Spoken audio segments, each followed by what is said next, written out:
pourquoi Christ a pris la peine de dire quelque chose de fort. Celui qui croit en moi, des fleuves d'eau vive jailliront de lui. Dis amen fort. Il n'y a pas un feu qui pourra t'arrêter. Dis amen.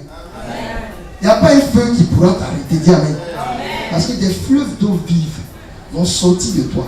Non pas seulement pour éteindre les feux, mais pour arroser toutes les terres asséchées dans la vie des hommes. Ce qui arrive ou ce qui se passe lorsque vous priez. Luc 3, le verset 27, 21. Tout le peuple se faisait baptiser.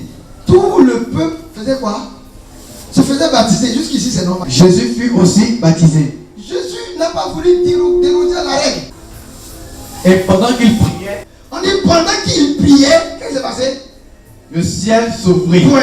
Alléluia. Pendant que Christ priait, on dit quoi? Le ciel s'ouvrit. Alléluia. Regarde.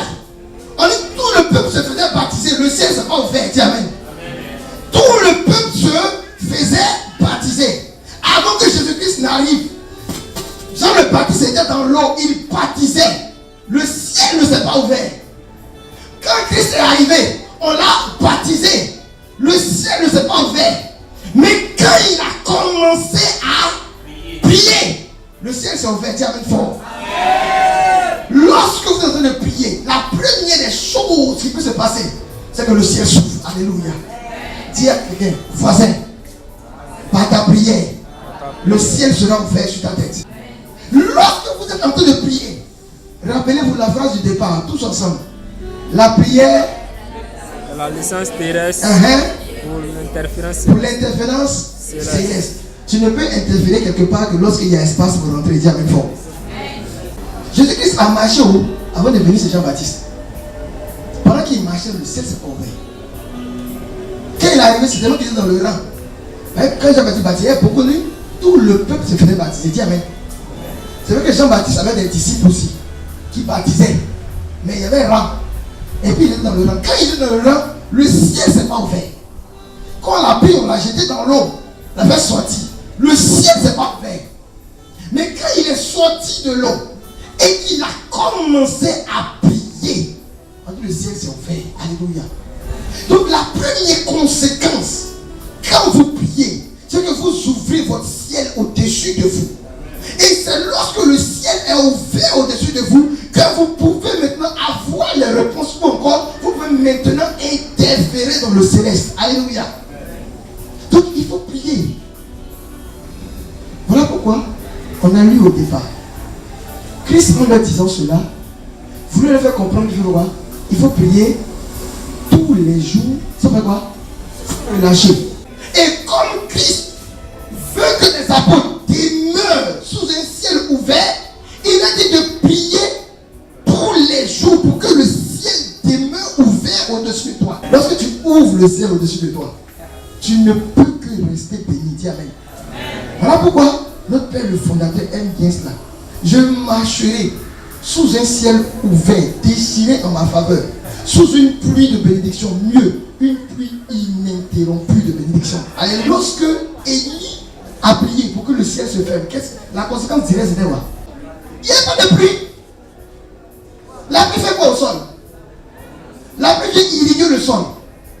S'il n'y a pas de pluie sur un sol, ce sol-là devient sec. On dit que l'Ancien Testament était une préfiguration des choses qui devaient venir. Alléluia.